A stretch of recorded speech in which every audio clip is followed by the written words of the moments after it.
life's calling, but it's hard because I'm falling.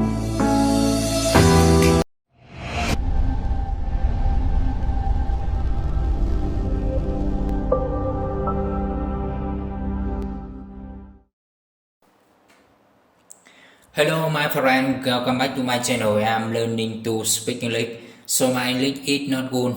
Please read the subtitle in the video. Thank you very much.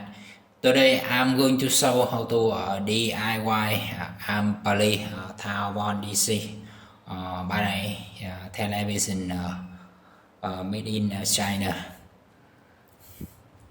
Xin chào tất cả các bạn, chào mừng các bạn đã quay trở lại với kênh YouTube mình. Hôm nay thì mình sẽ hướng dẫn các bạn là độ chế một bộ công suất 12V từ tivi tàu các bạn nha. Rồi thứ kê con IC của chúng ta sử dụng thì sẽ là con UTC 7522 các bạn nhé. By IC 7522. Rồi thứ kê trước tiên chia cháo cái này thì chúng ta cần dùng cái cưa sắt để cắt mạch ra các bạn nhé, cho nó gọn gàng các bạn nhé.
Rồi ok, mình đã cắt xong này các bạn này. Và đây chúng ta sẽ tiến hành đấu nối IC các bạn nhé. Mình cắt được ra này.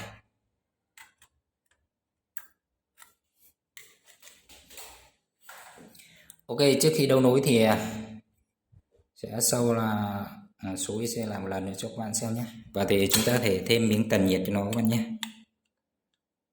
Đây thì mình sẽ sử dụng cái miếng tản nhiệt này cho nó được hầm hố hơn nhé.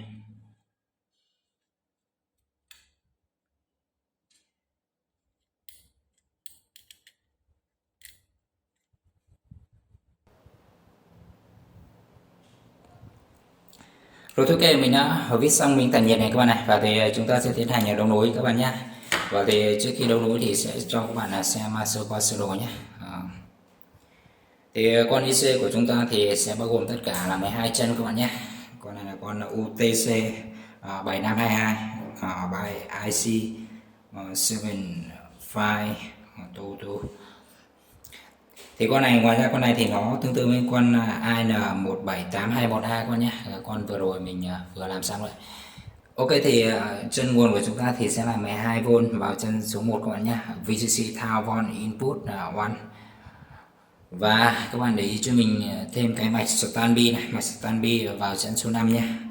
Standby and motor input file and chân số 9 này các bạn này, chân số 9 này là chân Mark Polymer các bạn nhé. Thì nó được hạn chế bởi một con điện trở, con điện trở này là con điện trở 15K nhé, 15K. Và con điện trở 100K này thì sẽ vào chân số 5 nhé. Racing 100K input file. Thì các bạn hạn chế cho mình nguồn 12V cấp qua con điện trở vào chân số 5. Tương tự thì các bạn làm điều ngược lại với 12V qua con điện trở 15K vào chân số 9. Ok, thì chân số 3 của chúng ta thì sẽ là mát các bạn nhé. Chân số 2 và chân số 4 là đường ra loa nhé. Speaker out 2 and 4. Ok, chân số 6 và chân số 8 là chân đường nhạc vào các bạn nhé. Music input 6 and 8. Chân số 7 của chúng ta thì sẽ là mát nhé. Chân số 9 thì như mình vừa nói là chân Mark Wanamaker nó được ghim một con điện trở. Chân số 10 và chân số 12 là một chân ra loa các bạn, một chân ra loa nữa các bạn nhé. 10 and out speaker out. Chân số 11 của chúng ta thì sẽ là mát. Rồi thứ kê sẽ để sơ đồ một lúc cho các bạn quan sát.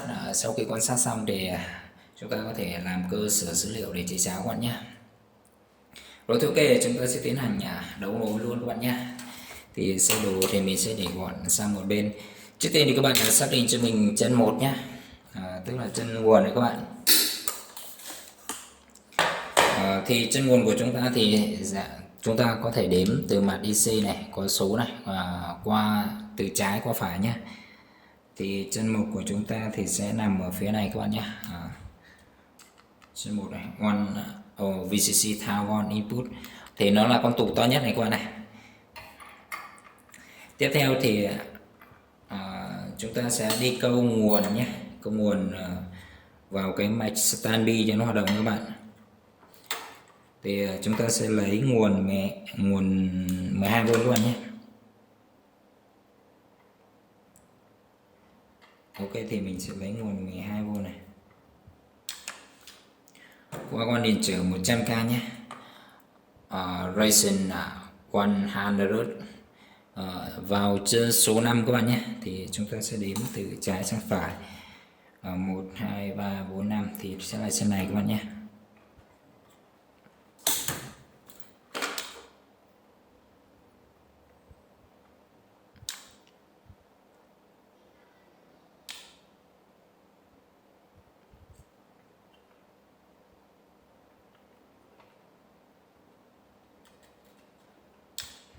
Ok, thì các bạn có thể đếm lại nhé.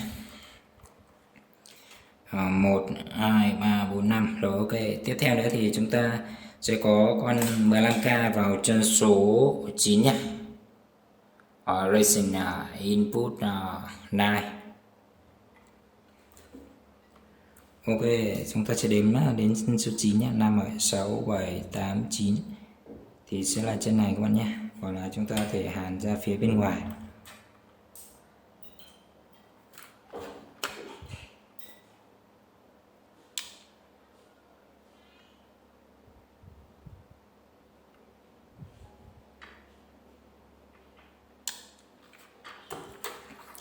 Ok, để chắc chắn thì mình sẽ đếm lại nhé. 1, 2, 3, 4, 5, 6, 7, 8, 9. Ok, ăn xem mặt này. Và thì chúng ta sẽ gom nó vào một mối để lấy nguồn 12V nhé.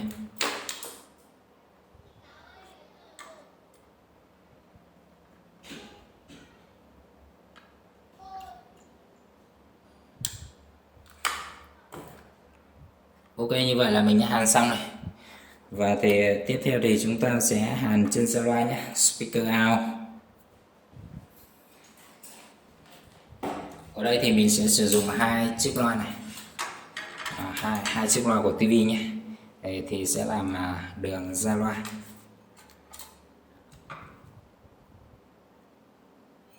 Ok, các bạn có thể xem ở trên đây này, hoặc là chúng ta có thể lấy trên sơ đồ nhé. Thì chân ra loa của chúng ta thì sẽ là chân số 10 và chân số 12. Tiếp theo thì sẽ là chân số 2 và chân số 4, speaker out. Để cho tiện thì mình sẽ hàn luôn ở trên cái mặt này nhé.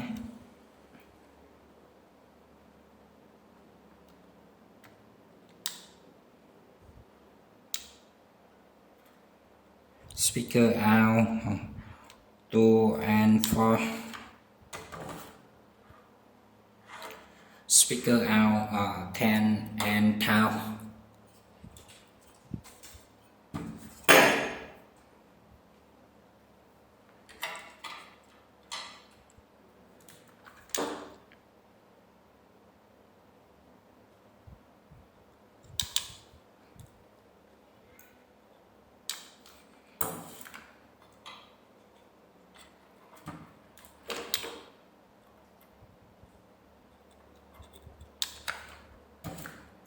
Ok, như vậy là mình hàn xong này. Và thì mình sẽ xem chân càng nó bị dính với nhau không các bạn nhé. Và thì chúng ta có thể hàn đường nguồn vào các bạn nhé. VCC Taiwan Taiwan DC input.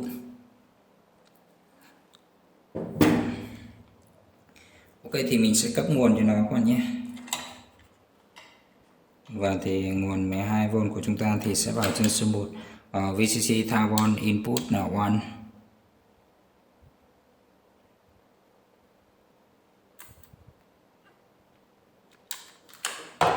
Tiếp theo thì chúng ta có thể hàn mát các bạn nhé.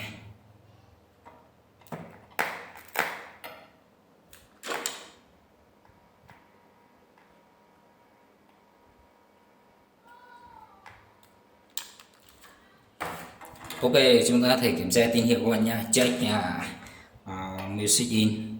Thì các bạn chân nhạc của chúng ta thì sẽ là chân số 6 và 8 các bạn nhé. Music in 6 and 8 thì nó sẽ là chân ở đây này các bạn này.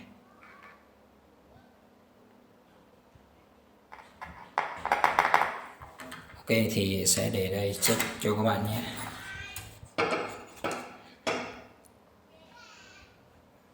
Thì mình sẽ check thử một vế nhé.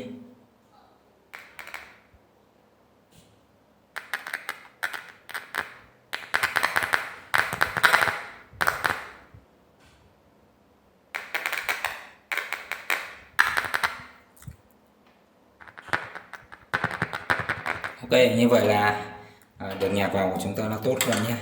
Tiếp theo thì mình sẽ hàn cái phần, chúng ta sẽ hàn phần ấy các bạn nhé, hàn đường nhạc vào nhé. Music input 6 and 8. Thì ở đây mình sẽ sử dụng cái bo nhạc truyền thống của mình nha các bạn này. Do bo nhạc là mình tự chế các bạn nhé. DIY user DIY Vonma controller.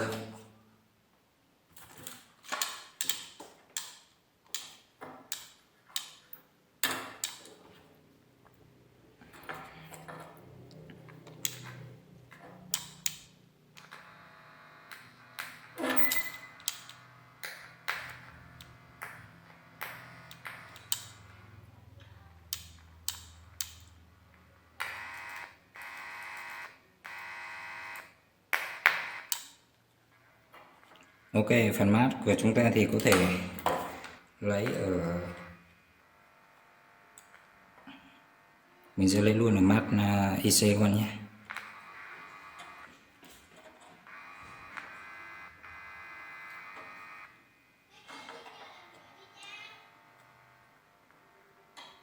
Hoặc là các bạn có thể hàn trực tiếp vào cái vỏ mát này.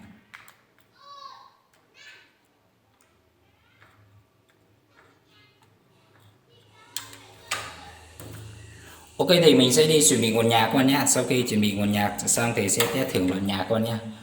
Rồi ok, mình đã chuẩn bị xong nguồn nhạc này các bạn này, và thì sẽ test thử đoạn nhạc các bạn nhé. Ok, test music.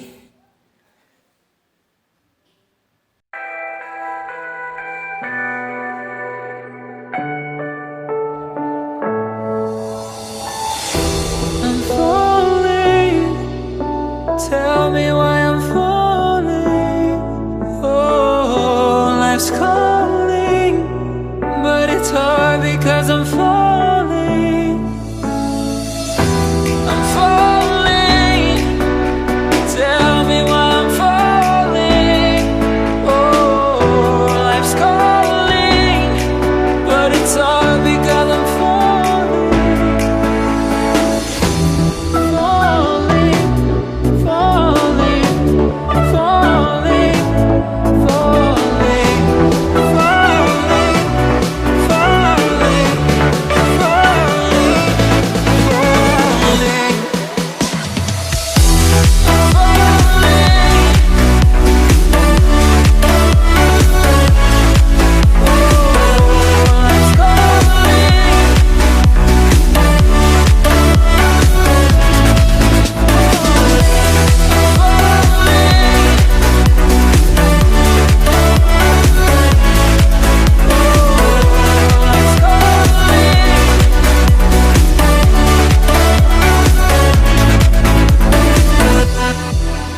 started to fall, and where were you? How could I know you were falling too? Grabbing the wind, cutting my skin, but it's hard because I'm falling. Tell me why I'm falling. Oh, life's calling, but it's hard because I'm falling. Falling, falling, falling, falling, falling, falling, falling,